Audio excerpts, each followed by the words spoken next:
Bonjour à toi, cher spectateur. Kaime de Kiyoshi Kurosawa. C'est un film qui fait partie donc de cette trilogie Kurosawa que l'on va avoir cet été, puisque donc là, nous avons Kaime. Nous avons ensuite Cloud qui sort la semaine prochaine, et ensuite, un peu plus tard en août, nous aurons La Voix du Serpent.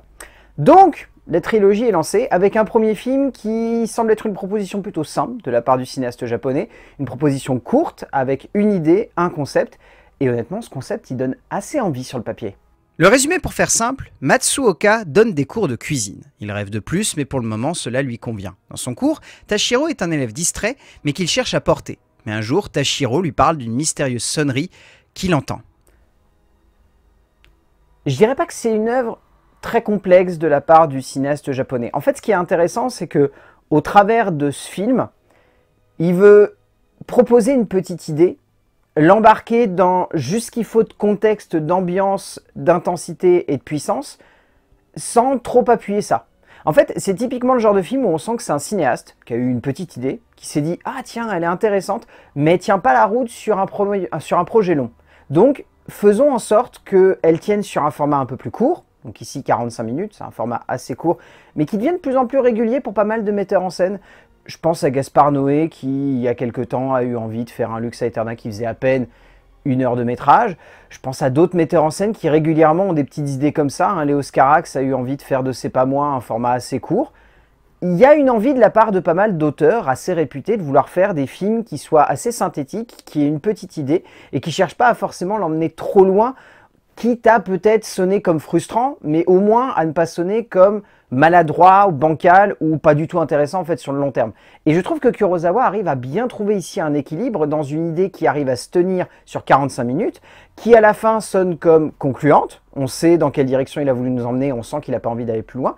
Et moi je me suis bien laissé embarquer par ce film qui possède vraiment une ambiance, un charme, mais après qui encore une fois est un exercice de style. Donc ça veut dire que pour certains je pense que ça va complètement passer, et pour d'autres vous allez vous dire « Ah, c'est pas trop recherché, on sent que ça aurait pu aller plus loin, que ça aurait pu être plus intense ou plus prenant. » Et je comprendrais dans les deux cas. Moi, je me suis bien laissé embarquer et j'ai trouvé ce moment très sympathique. Faire d'un postulat simple une idée qui tienne la route, même si c'est sur un format court, n'est pas donné à tout le monde. Certains auteurs parvenant avec un savant mélange à s'en sortir, mais d'autres, voire même souvent, partent dans une direction un peu trop facile et donc pas si intéressante que cela.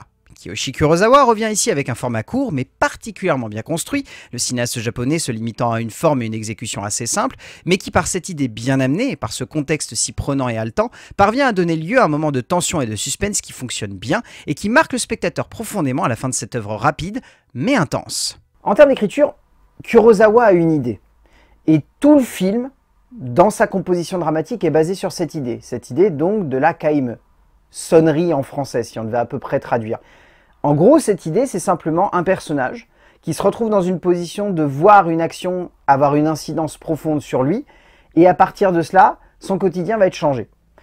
C'est un point très simple, mais je trouve que dans cette simplicité, Kurosawa a envie de parler de plein de thématiques. Je pense que, de manière radicale, ce qui travaille Kurosawa ici, c'est le burn-out.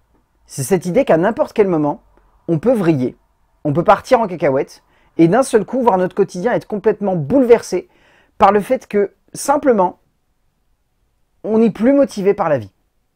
Et je pense réellement que le film a cette idée-là comme dramaturgie, veut nous embarquer dedans, et nous montre à quel point un être humain est d'une sensibilité tellement à fleur de peau à chaque instant qu'il suffirait d'un petit truc, symbolisé ici par une sonnerie, pour faire en sorte qu'il vrille, et que son quotidien ne ressemble plus à ce qu'il avait en tête depuis quelque temps.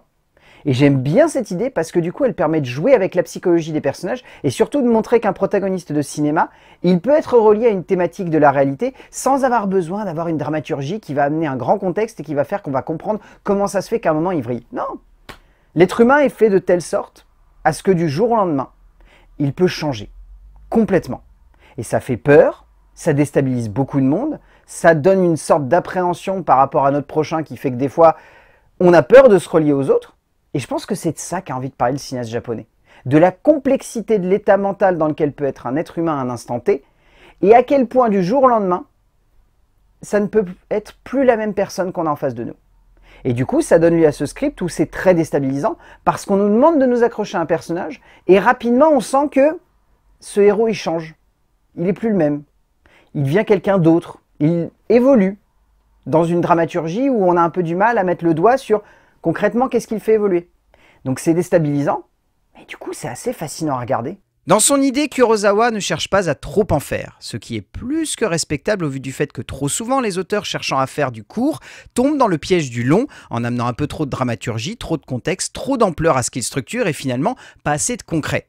Le concret, le scénariste japonais le construit et le développe correctement, comme évoqué avant, mais on pourra tout de même lui reprocher cette sensation qu'il ne développe finalement que peu cette base. Et même si cela peut être vu comme une qualité, ici, cela finit par presque rendre la dramaturgie trop énigmatique et finalement pas assez claire pour le spectateur. En termes de mise en scène, encore une fois, ce que je trouve intéressant avec le style de Kurosawa, c'est cette envie et ce besoin d'être accroché à la réalité et d'avoir une espèce d'équilibre entre hyper-réalisme et justement, cette propension que j'adore chez ce metteur en scène à amener le fantastique comme une petite note qui viendrait teinter la réalité. C'est-à-dire que c'est difficile de mettre le doigt précisément sur ce qui fait vriller ces personnages, c'est encore plus complexe de réussir à pleinement cerner leur état mental. Par contre, en termes d'ambiance, en termes de ressenti, en termes de tonalité dramatique, sensorielle, visuelle, le cinéaste, il arrive à nous parler. Il arrive à nous faire ressentir énormément de choses, il arrive à nous balader, il arrive à émotionnellement nous déstabiliser à de nombreuses reprises. Et je ne parle pas d'un côté déstabilisant qui, comme l'écriture, peut sembler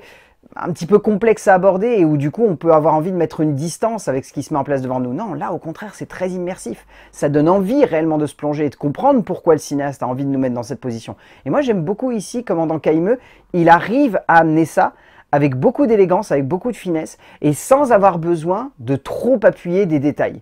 C'est impressionnant, mais je trouve qu'il met beaucoup de distance par rapport à ses personnages. Les plans sont souvent très larges. Il n'y a quasiment aucun gros plan dans Kaimeu. C'est hallucinant de voir à quel point il a voulu mettre une distance quasi factuelle entre les actions des personnages et nous, spectateurs, et que du début à la fin, on va être dans cette optique de « regarde de loin ». Comprends ces personnages. Essaye d'interpréter pourquoi est-ce que dans cette situation-là, ils vont agir ainsi alors que toi, t'aurais jamais imaginé ça.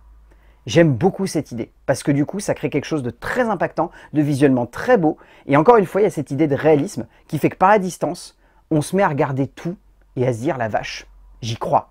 Kurosawa part dans une idée qui est celle de construire un style, de jouer avec une forme et d'amener le spectateur dans un moment de suspense simple, mais où l'on ressentirait dans chacune des images que le metteur en scène japonais veut construire, une tension palpable et évidente à l'écran. Ainsi, l'image devient intense, à fleur de peau, millimétrée également entre les mains de l'auteur, faisant ainsi de ce qui n'aurait pu être qu'un bel exercice, un véritable essai autour de la tension et de la noirceur de l'humain, le temps d'une œuvre qui joue beaucoup sur le mystère, qui accentue cette oppression évidente par moments et qui n'en devient que plus angoissante au gré de l'évolution de Matsuoka. En termes de mise en scène, alors il n'y a pas forcément beaucoup d'acteurs qu'on retient plus que ça à la fin du film. Si je devais en retenir quelques-uns, ça serait Koji Seiki, ça serait Junpei Yasui, ça serait Hana Amano, ainsi que Seiichi Koinata. Ils sont vraiment bons, mais après, indéniablement, ils sont très secondaires, voire même quasi tertiaires à l'écran, parce que pour moi, le film est vraiment habité pendant ces 45 minutes par un acteur qui, je trouve, est absolument impressionnant, parfois tétanisant, également très attachant. Bref, il nous fait passer par plein de stades et c'est pour ça, selon moi, qu'il est vraiment très juste.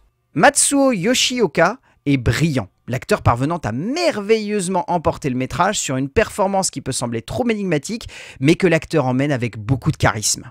Au bout du compte, Kaimeu, c'est un film qui, à mon avis, va en déstabiliser plus d'un, mais je trouve que ça permet de bien se replonger dans le style de Kurosawa. Dans le sens où c'est un cinéaste qui a vraiment une patte, une identité, une manière de faire du 7e art qui peut sonner comme atypique et qui peut sonner comme un petit peu déstabilisante pour quelques spectateurs qui ne seraient pas forcément habitués à ce que le metteur en scène a envie de nous faire ressentir ici. Donc c'est un bon moyen de re-rentrer dans son style, je pense, pour la suite, parce que je pense que les 2 prochains longs métrages qu'il va nous proposer vont être beaucoup plus impressionnants et vont surtout avoir une ambition qui va être plus facile à palper. Parce que là, Kaimeu va vous déstabiliser, va vous mettre mal à l'aise, va vous poser des questions. Mais au-delà de ça, c'est un film qui a une super ambiance, qui est super bien campé par ses acteurs, qui est vraiment très immersif. Donc Kaimeu de Kiyoshi Kurosawa, si vous avez l'occasion de le voir en salle, allez-y. En plus, 45 minutes. C'est rien. A plus.